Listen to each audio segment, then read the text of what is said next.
Where's my notification that I was waiting for?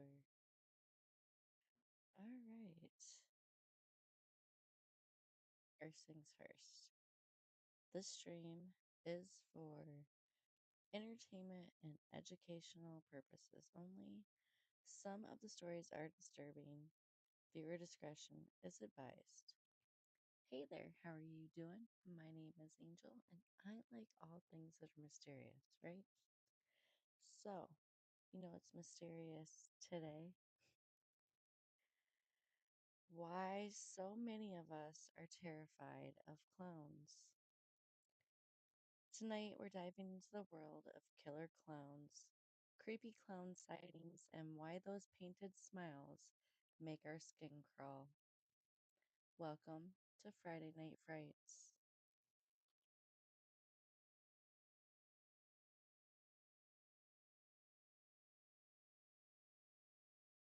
So, we're going to kick it off with the killer clown John Wayne Gacy.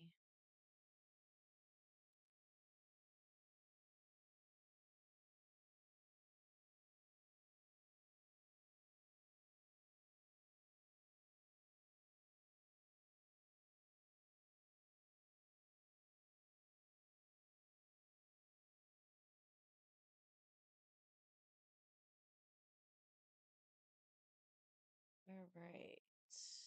He was known as the killer clown, performing at kids' parties and charity events in Illinois, dressed as Pogo the clown. Oh, look, there he was.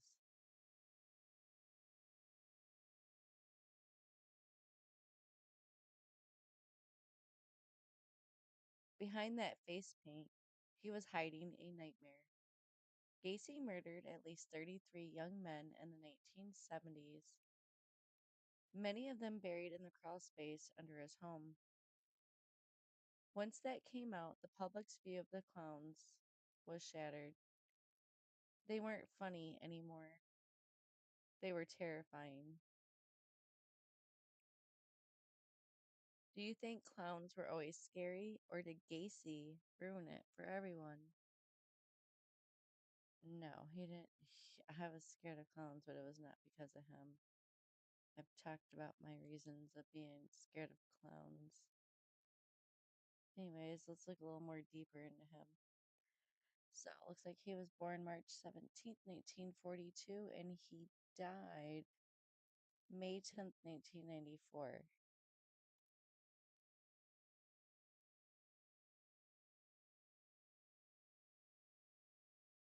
All that's interesting to us. I like all that's interesting.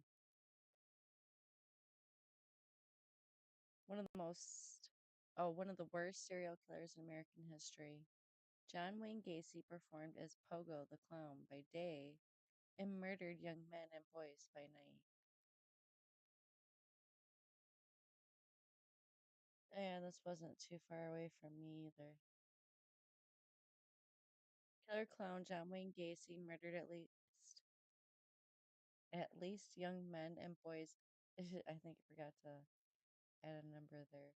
And boys in suburban Chicago between 1972 and 1978. 4 days before my birthday. Well, I was born in 83 though. On January 2nd, 1972, 16-year-old Timothy McCoy got up early to make his host breakfast. He had met John Wayne Gacy at the Chicago bus terminal the night before, and Gacy let him stay over while he made his way home to Iowa after spending Christmas in Michigan. McCoy get out McCoy got out eggs and bacon and set the table for two.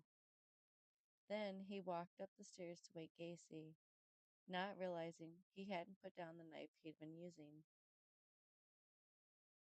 What happened next would set the scene for the rest of John Wayne Gacy's life. Not realizing the boy had intended no harm, Gacy stabbed him in the chest, killing him.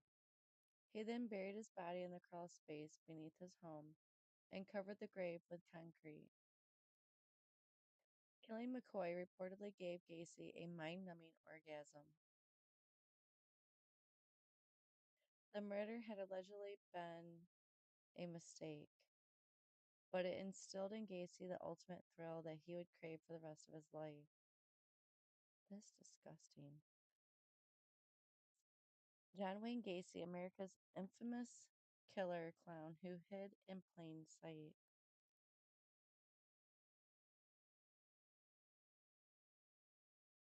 Thrill that he would crave for the rest of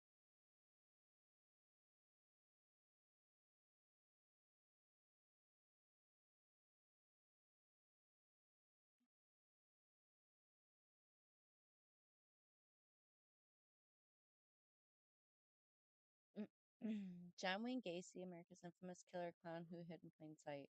Over the next 6 years, dozens more bodies would join Timothy McCoy's. And all the while, John Wayne Gacy pretended to be an upstanding member of his community.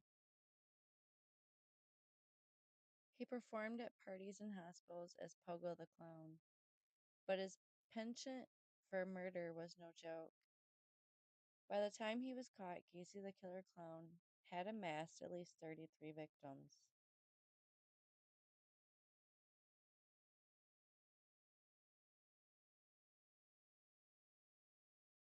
Those who knew John Wayne Gacy would never have expected him to turn out as he did. Almost everyone who met him described him as a mild-mannered and likable man. For most of his life, he worked in customer service, first managing three of his father-in-law's KFC franchises. Speaking of, we don't have no KFCs anywhere by us. They're all gone. The guy that ran all the KFCs around us retired and closed them all down abruptly. I want to say it was last year. Well, anyways, it's been a day. I'm sorry. Then starting his own construction business. His customers remembered him as kind, generous, and willing to help people out. He employed local teenagers in need of jobs and contributed heavily to his local junior chamber of commerce.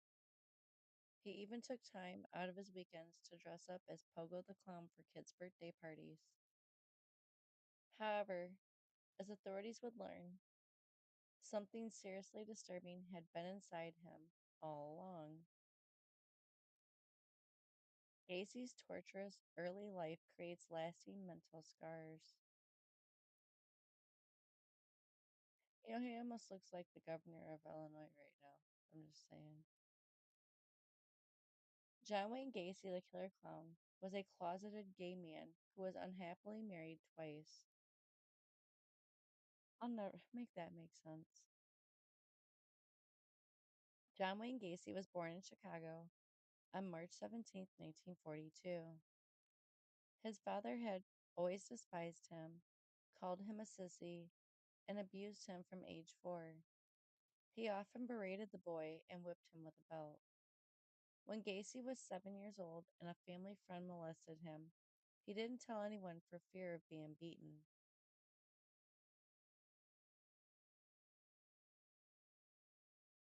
An active member of his community in the 1970s, John Wayne Gacy often attended political events.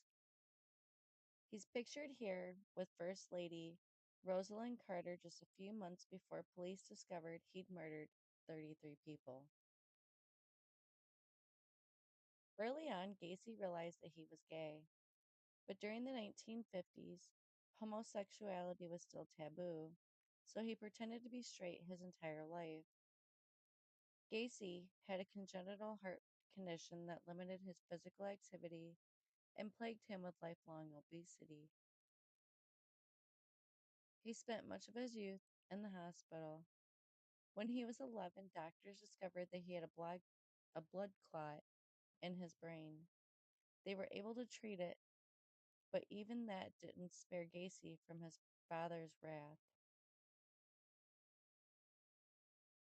Eventually, Gacy had enough of the abuse and he picked up and moved out west.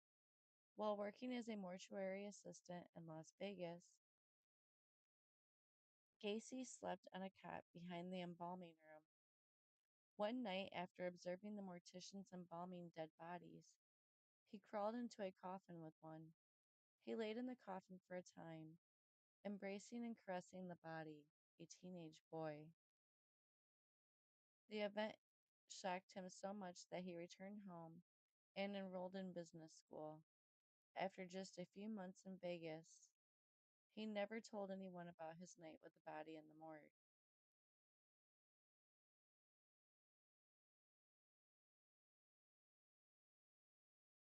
I didn't know about any of that, but anyways, let's keep going.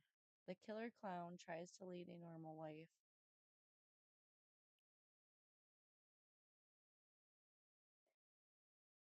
Huh.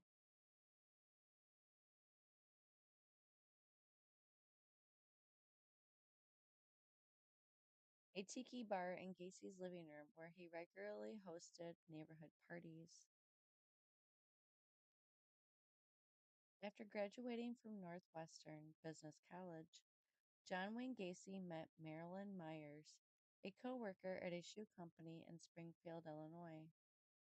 The couple married in 1964, and Gacy took over the management of his father-in-law's Kentucky Fried Chicken franchises in Waterloo, Iowa, where they lived with Myers' parents.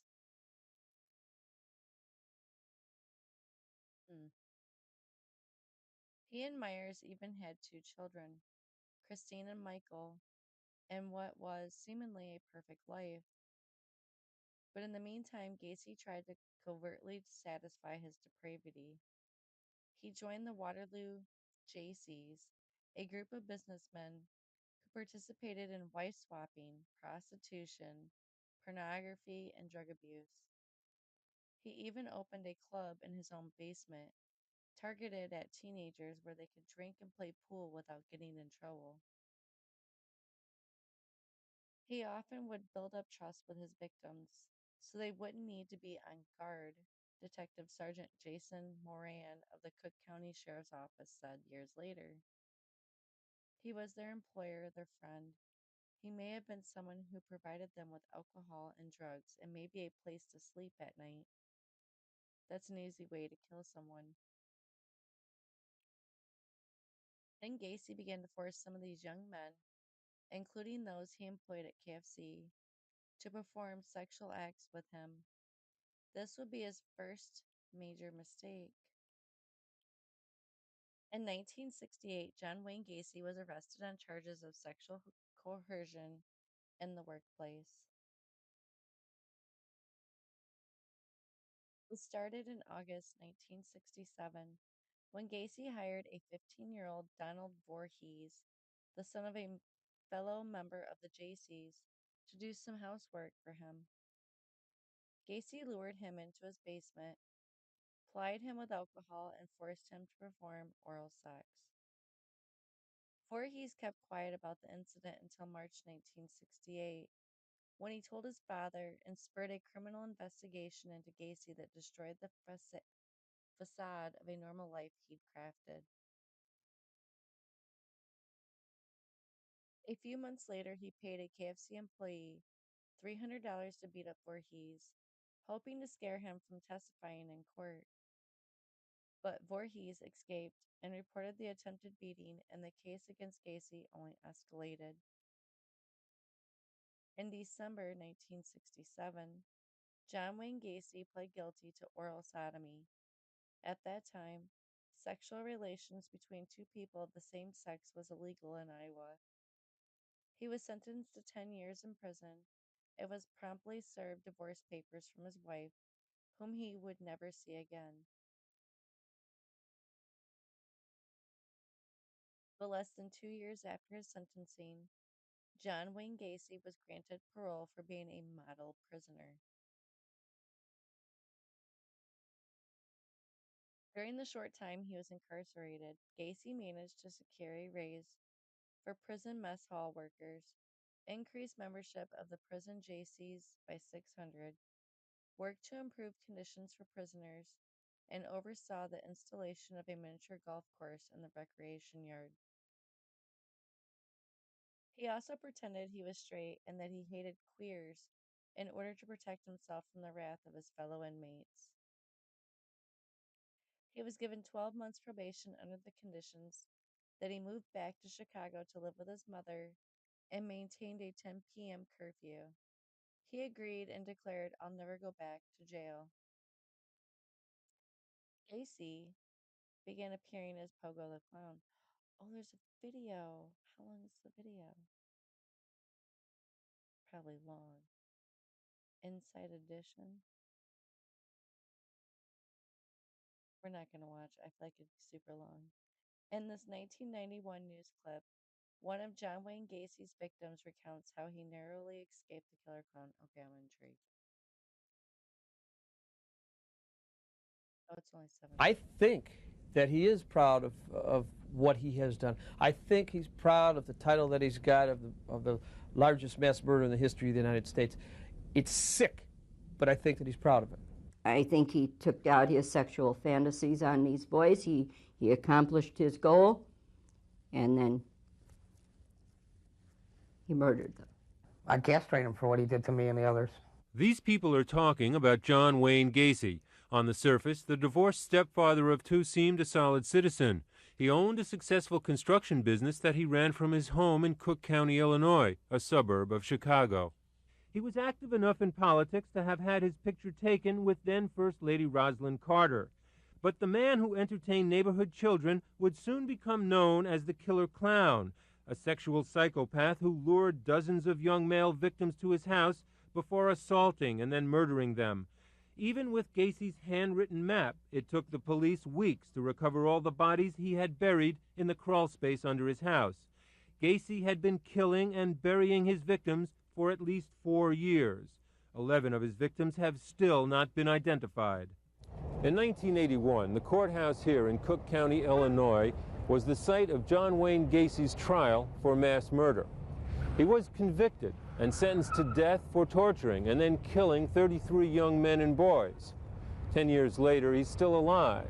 But what infuriates the victims' relatives even more than that is Gacy's newfound fame. Personally, I believe he's the worst animal who has existed during this century. Terry Sullivan was the Cook County DA who prosecuted John Wayne Gacy. He says that since Gacy has been on death row, he's taken up drawing, then painting, and his ability to sell his artwork for thousands of dollars is like salt in the wounds of his victims' relatives. Yeah, certainly his abilities to get his name out and his paintings out and all the rest of the things outside of the jail walls is something that just it adds another burden to the back of the victims' families that are out there right now. 2 years ago, Gacy's paintings were exhibited in Boston. The art show consisted of 20 of Gacy's paintings, and it was a complete sellout. As a result of his notoriety, Gacy has received a great deal of mail from people around the country. He corresponds with them on stationery bearing his own personalized letterhead. These letters and others have been compiled in a new book about Gacy and his pen pals. It has reportedly sold a substantial number of copies. Why should John Wayne Gacy have anything? He should have nothing. All his rights should be taken from him for what he did. I do not feel that a person who has committed so many crimes and hurt so many people should have anything available to him. Nothing whatsoever. Dolores Nieder's son, John, worked in construction after he got out of the Marines. His last job offer was obviously from Gacy. The police found his remains with the others under Gacy's house. When you lose a child, it's like taking a little piece of your heart out. Now, Gacy has stolen something from me that I just can't forgive him. I can't forgive that man. Do you blame me? Do you think I have? How can you forgive somebody who ends a part of your life? I can't do it. I don't even think God would expect me to do that, to tell you the truth. Do you want Gacy executed? Yes, I do. I want Gacy to die. The beginning of the end for Gacy began in December 1978 when an investigation into the disappearance of 15-year-old Rob Peace led police to Gacy's house. We found numerous pieces of identification that belonged to other young male individuals, and it didn't take too long to see that there was a pattern here, that these identifications belonged to people who were missing throughout the Chicago metro area. In 1978, Joe Kozenzak was the chief of detectives in the Des Plaines, Illinois Police Department. That was where Rob Peace lived before he disappeared. Joe says Gacy confessed to him in lurid detail. John used to like to read the Bible, certain excerpts from the Bible, to his victims while they were dying, and was essentially not finished with the victims once they died because he was a necrophiliac. Tell me, how did he lure his victims? He primarily used the guise of being a police officer. John was into the police thing. He had a Chicago police star. He had a car. He'd buy a brand new car every year that would always be black. On the way to his house, he was boasting that he was a police officer. And he showed me his gun and his car. It looked like a police car, like an unmarked police car. It had a spotlight and everything. This man, we'll call Jim, doesn't want his identity revealed. He met Gacy in a bar and was invited to his house to do some drugs. For some reason, he survived his ordeal and can now tell us what happened. Did he give you drugs? Yeah. And he told me to try this other stuff. It's better. So I tried it, and a minute or so later, I passed out. I ended up in the bedroom. And he was messing me. He was sexually assaulting you. Yes. And I tried to push him off, and I couldn't. You're probably one of the few that ever got away alive. How did you do it? I don't know. Well, I told him I wanted to go back to my car. And he said, well, okay, I got to go to church anyway, so I'll give you a ride back. And he gave me a ride back, and he gave me a handful of speeders, and I got back in my car and went home. Like nothing happened? Yeah. What was your reaction when Gacy was arrested? I got lucky. I got lucky he didn't kill me. But at least 33 others were not as lucky. It's not fair. It's not fair. When are all his appeals over? When will his execution be carried out? That's what I want to know.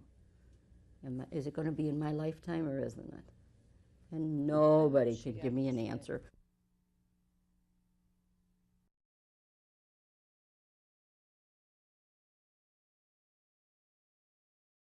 Okay, well, did she get to see it? I hate when they leave you hanging. Anyways, months after his release, when he and his mother were living in Des Plaines, Illinois, John Wayne Gacy lured a teenage boy into his house and tried to rape him. Gacy was charged with sexual assault, and the charges were dropped when the boy failed to show up to court to testify. Gacy had technically violated his parole, but somehow his parole officer was never aware of the episode. By 1971, Gacy had settled into his new home in Norwood Park, a neighborhood in northwestern Chicago. His yellow brick ranch house there at 8213 West Summerdale Avenue would eventually become a graveyard for 29 young boys and men. It was where all of his gruesome murders would be committed, and also where he would gain local fame as Pogo the Clown. While in prison, John Wayne Gacy had become something of an artist and repeatedly sketched the image of Pogo the Clown.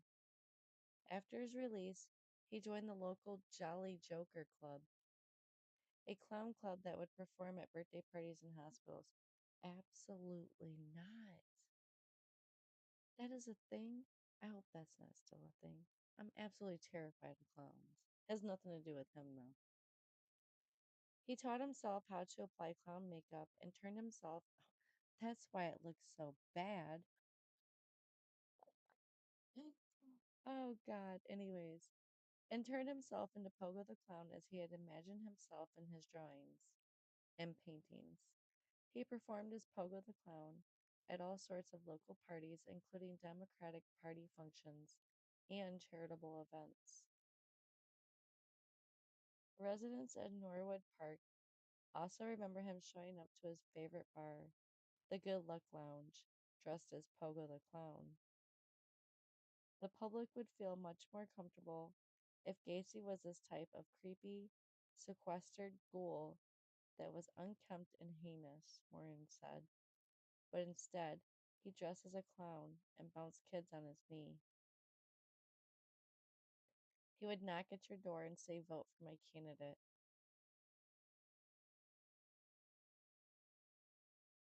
Absolutely not. I I I hate clowns. I'm terrified of them and I hate them. John Wayne Gacy is Pogo the Clown. I'm just saying. Anyways, but Pogo the Clown didn't fool anybody. Oh, it didn't fool everybody. Carol Huff, his high school sweetheart and second wife, who he married in 1972, questioned his sexuality. When Gacy told her he was bisexual in 1975, Hoff divorced him and left him alone in their house. Though she denied knowledge of what was to come, Hoff later admitted to authorities that she had seen him bringing teenage boys into their garage before.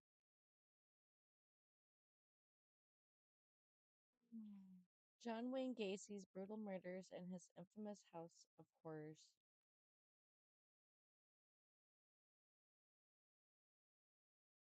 Some of the faces of John Wayne Gacy's victims.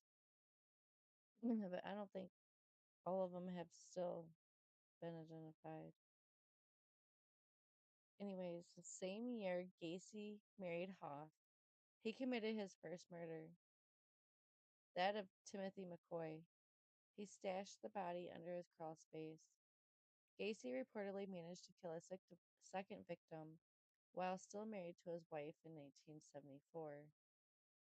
That victim is still unidentified, but Gacy claims to have strangled a young man and hidden him in his closet. When the body began to leak, he moved it to the crawl space as well. But after his divorce, the killer clown had the freedom to bring more victims into his home, save for his final 4 victims, who he dumped into a river. All of John Wayne Gacy's victims were killed in and stored under his house. Gacy's victims were all young men and boys. He preyed on he preyed on still unidentified teenagers, some who were drifters from out of town, and some who were local boys who worked for him. A few escaped his clutches, like 19-year-old Jack Merrill in 1978, but most did not.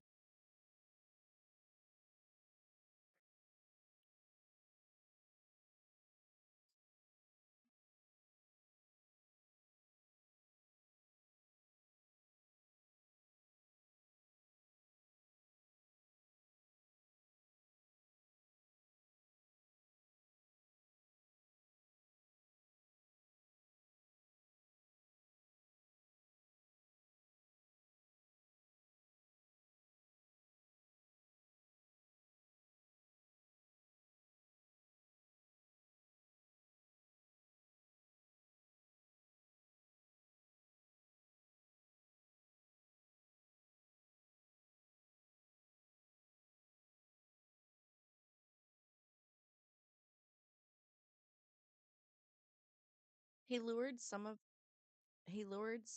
into his car by impersonating an officer, or to his house with the offer of a job, a place to party, or even money. Once he had his victim in his space, Gacy coaxed them with drugs or alcohol or a sick magic trick, during which he'd handcuff them and dangle the key in front of their face. Then he would torture, rape, and murder them. One of Gacy's favorite acts of torture was to sit on his victim with all of his weight, which was substantial. He said it, not me. And force the victim to fillet him. I don't know what that means.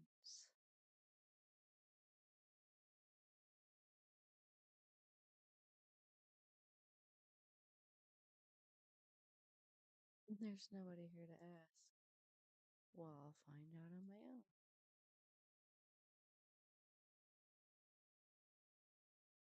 Oh. Well, why didn't they just say that? Oh, I swear. Anyways, and forced the victim to him. He strangled and revived his victims, sometimes even partially drowning them in his bathtub.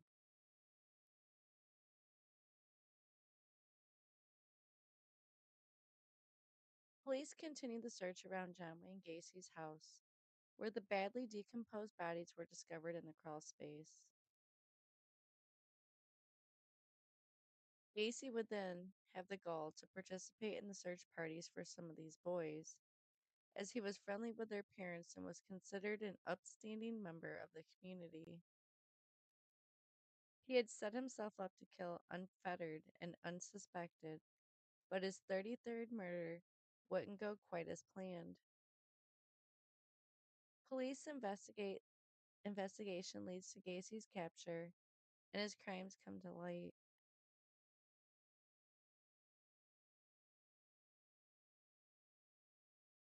Investigators investigators carry the remains of one of John Wayne Gacy's victims, found under his garage floor.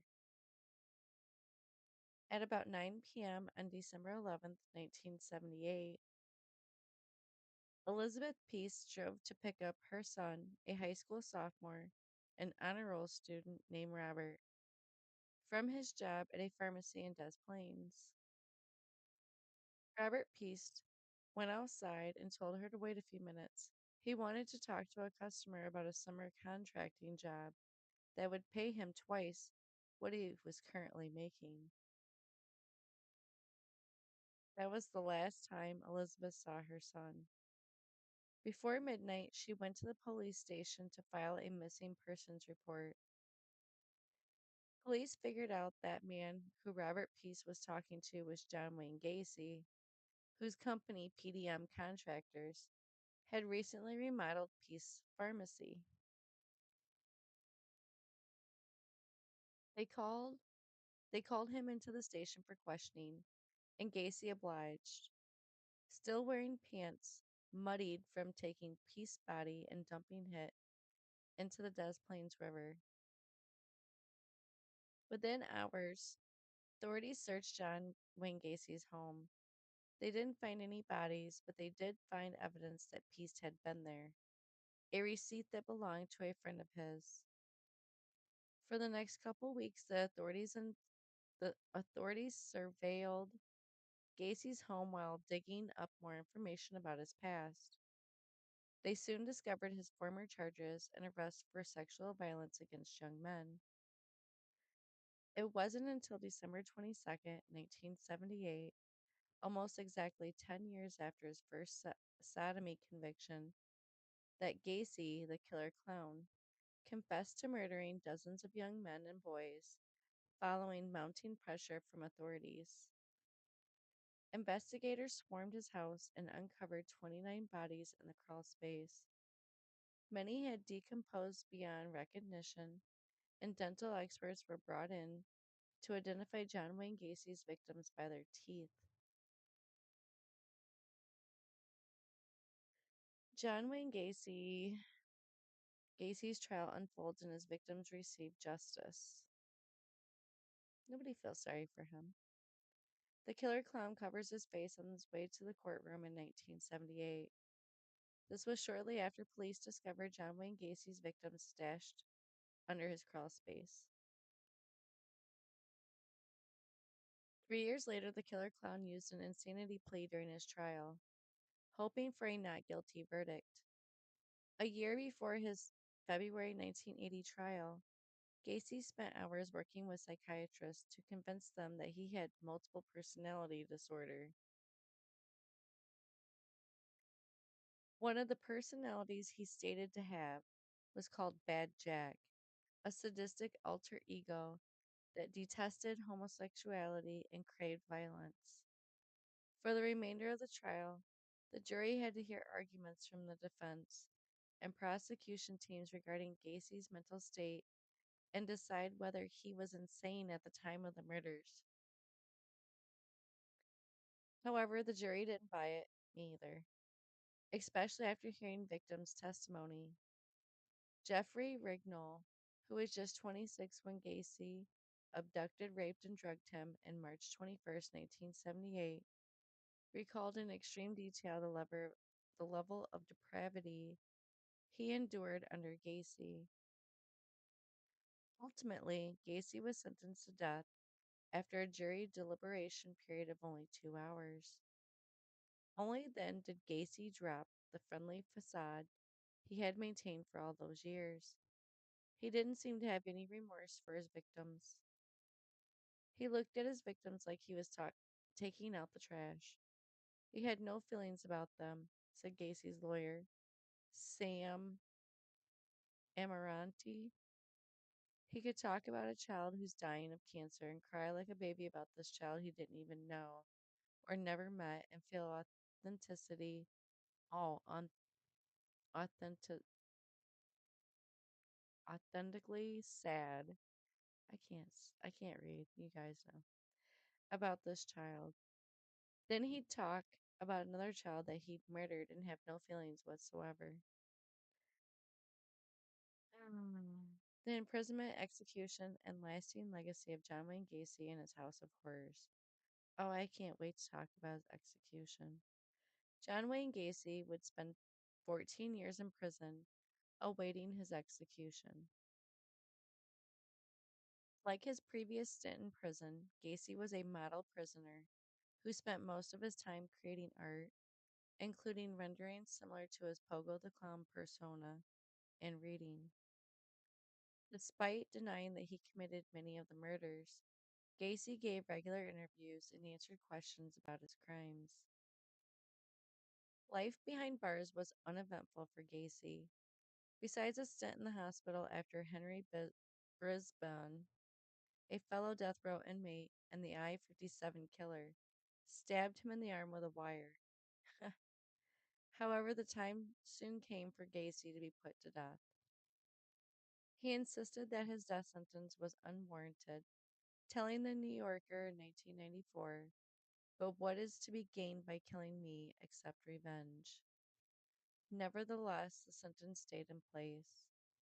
On May 9th, 1994, the night before he was put to death, Gacy returned to his roots and ordered a bucket of Kentucky Fried Chicken, alongside French fries, a dozen fried shrimp, fresh strawberries, and a Diet Coke, as his last meal.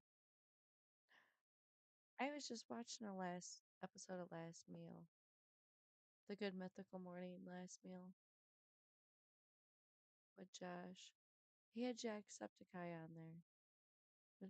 I liked that episode. It was pretty good. Anyways, the next morning around 12:40 a.m., Gacy was escorted into the execution chamber and administered a lethal injection. According to reports, the killer clown's last words before his execution were, "Kiss my ass." Gacy was declared dead at 12:58 a.m. I hope he burns in hell. Following Gacy's execution, his brain was removed and his body was cremated. Today, his brain is in possession of forensic psychologists who hope to study the physical differences in brain makeup between an average person and someone with a psychopathy. Though John Wayne Gacy is long gone, and his house has since been demolished, his legacy lives on. Because many of Gacy's victims were underage, his crimes inspired the creation and implementation of the Missing Child Recovery Act of 1984, a precursor to the Amber Alert system that made it possible for people to report an underage person missing immediately. And while most of John Wayne Gacy's victims that were retrieved from his crawl space were identified and released to their families for burial, authorities are still trying to identify the rest 23 years after his death. In July 2017, One of the last remaining bodies was finally identified, but his grieving family had already died. Another identification followed in 2021. Today, several of John Wayne Gacy's victims still remain unidentified, and the horrific image of Pogo the Clown haunts the American psyche more than 30 years after his death.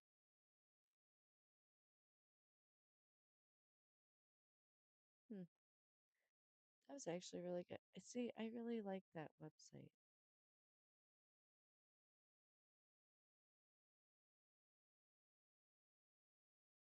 What was this one? Oh, that's interesting. Yeah, I really like that website. Okie dokie smoky. We're gonna move on to the creepy clown sightings, the 2016 panic. Fast forward to 2016. Remember the creepy clown panic? It started in South Carolina when people reported clowns luring kids into the woods. Before long, the sightings spread across the country. Clowns were showing up in parking lots, outside schools, even just standing on dark street corners. It would not have been good for them if I would have seen them. I'm just saying. Videos went viral, people panicked, schools sent warnings, and police had to step in. Some folks carried weapons just in case a clown showed up. Was it real? Was it just copycats? Or was it mass hysteria? Either way, the fear was real.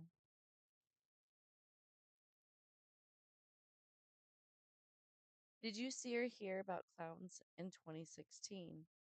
What would you do if one was just standing outside your window? I think there's videos. That's what I wanted to see.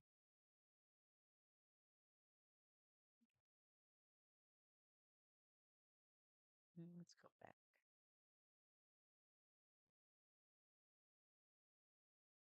Oh, I was hoping they'd have like a nice little story.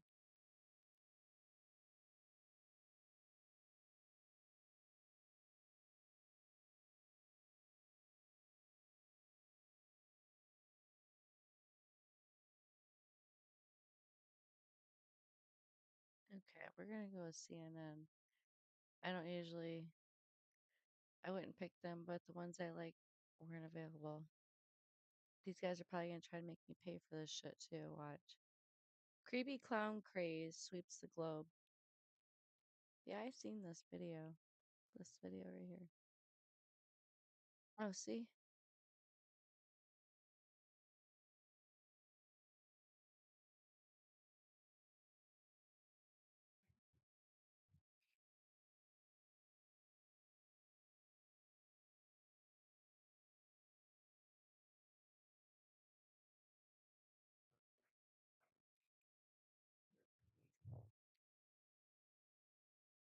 I don't know why it ain't playing.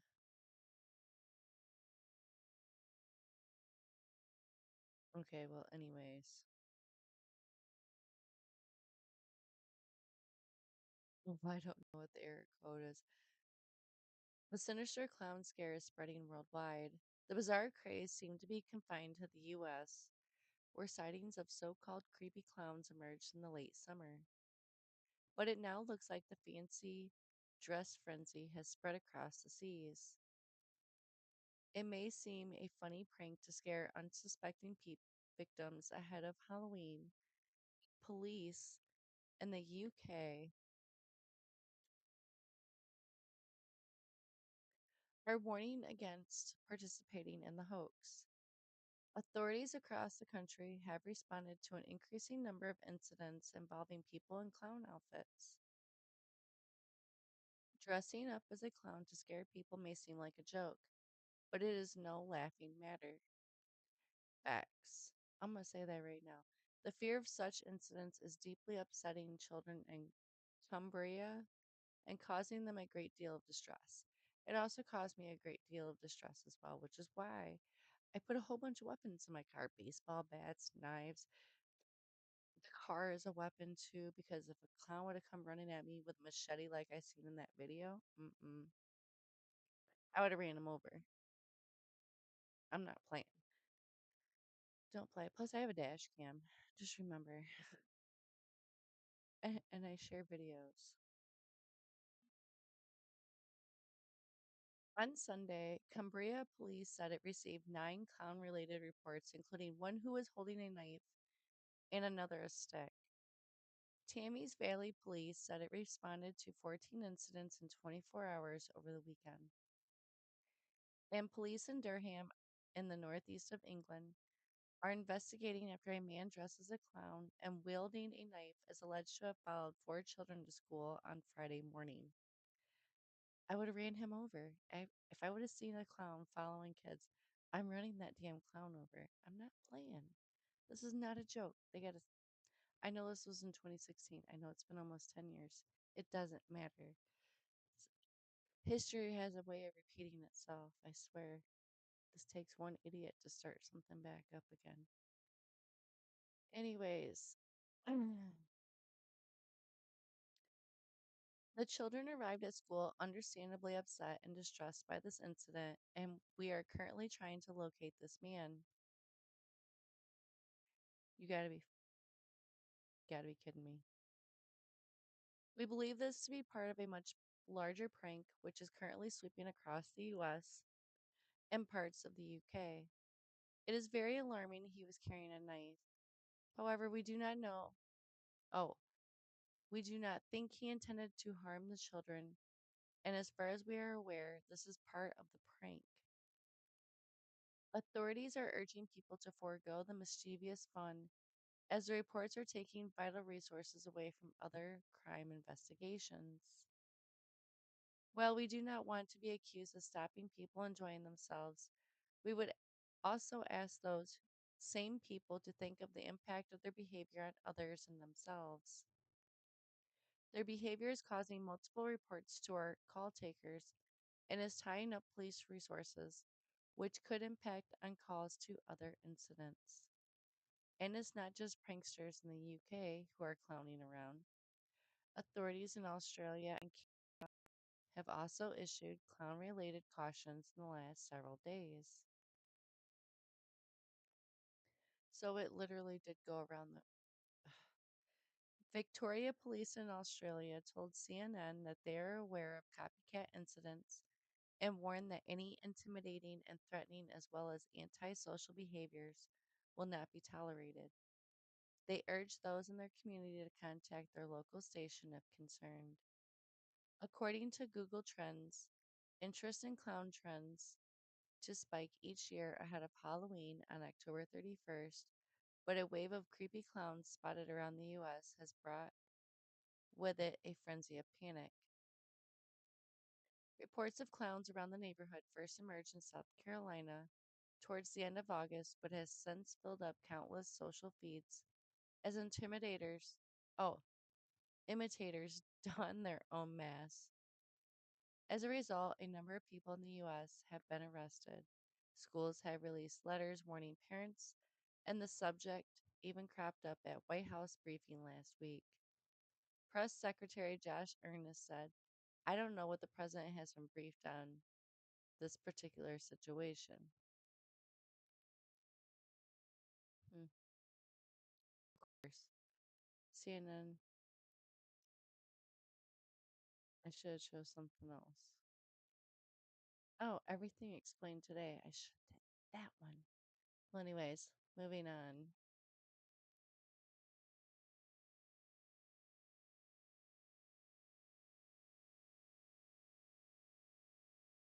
Why we fear clowns.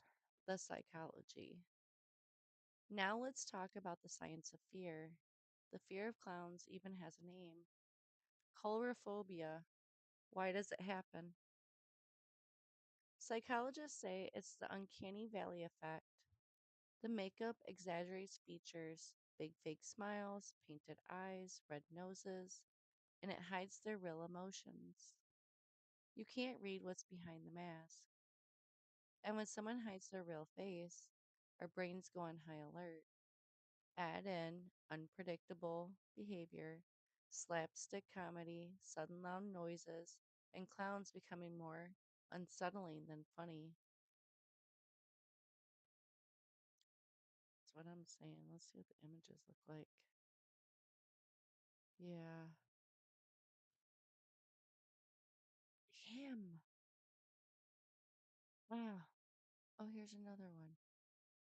Uh, Oh, look, he's got Wolverine claws. Oh, I have also a fear of water. Oh, and spiders.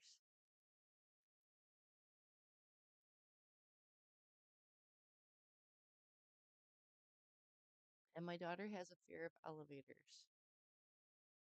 I don't understand.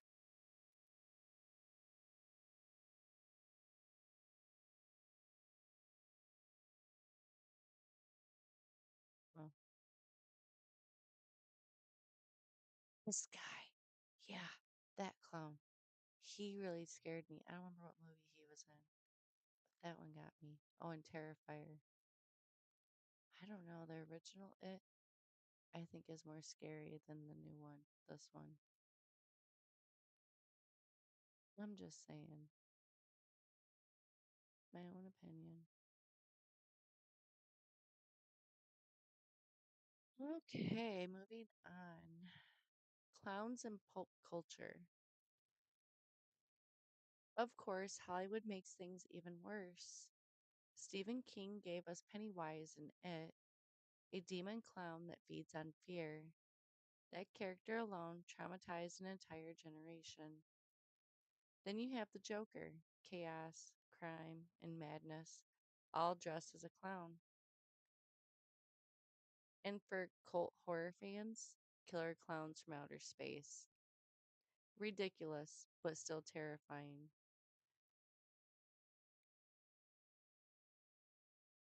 The more clowns showed up in horror movies, the deeper our fear grew. They went from circus acts to cultural nightmares.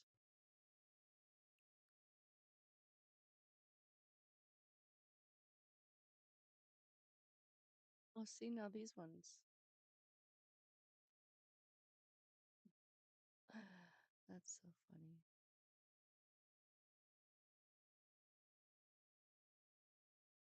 Hey, wasn't he a?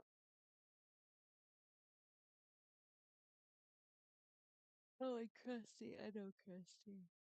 I think I think I know this one, but I can't think of his name.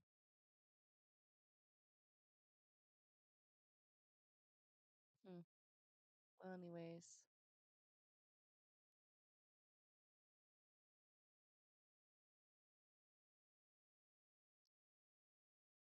holy smokes. This is a scene captured on CCTV. A tall clown appears at the front door. From behind him he drags out a bloody bag and drops it at the door. He also flashed a creepy smile at the camera. I was riding my bike home on the day of the incident. Because of the heat, I went to a playground water tap. I took 2 sips of tap water, but as I was about to leave, a figure appeared in the grass. It was a big, fat clown. He grinned at me with his teeth bared. He greeted me with a creepy voice. "How are you, little friend?" I was terrified by the look on his face. When I came back to my senses, I said, "Hello, I don't think I've seen you before." He smiled and laughed excitedly. "I'd never seen you before either. But you don't look too happy. I was waiting here especially for you." And with that he played a trick. But I didn't find it funny. Instead, it scared me even more. At this moment I just wanted to jump on the bike and get away from here. But the car was even closer to the clown. I put on a calm smile and said, "Thank you, I'm happy now." But to my surprise the clown's expression became even more frightening. But then I said, "I'd like to make friends with you," to gain his trust. So I went along with him.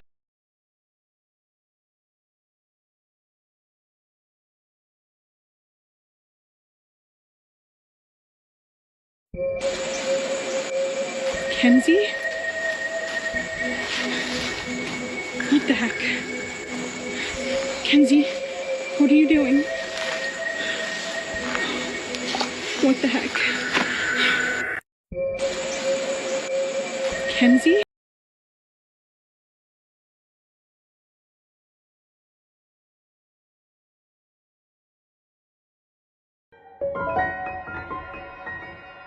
He's huge. huge. This is such AI.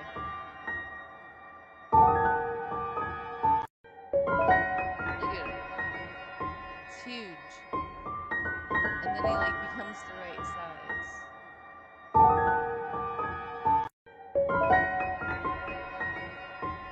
did the tree move when he came out of the bush?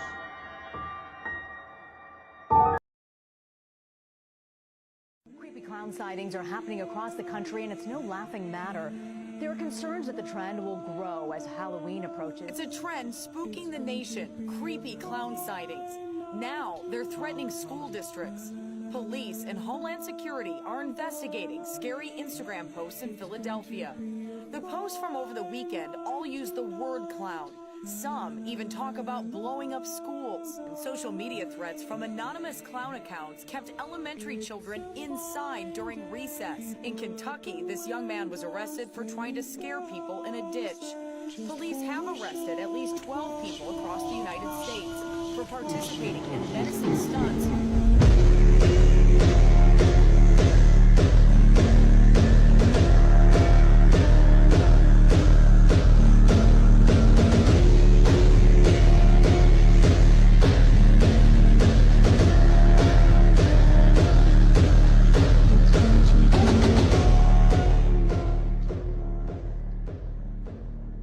Creepy clown sightings are happening. See. Absolutely not. Anyways. So, here's the thing. Clowns were never meant to be monsters. They started out as tricksters, entertainers, meant to make us laugh. But when crime, hysteria, and pulp culture twisted that image, the clown became something else, a symbol of fear, chaos, and death, hiding behind a smile. And maybe that's the scariest part. It's not the makeup, it's not the red nose, it's what's hiding underneath. And on that note, if you liked this video, go ahead and give me a thumbs up. If you would like to see more videos like this, go ahead and subscribe. And as always, I will see you and your amazing self in the next video. I really do appreciate you watching, and I'll see you tomorrow.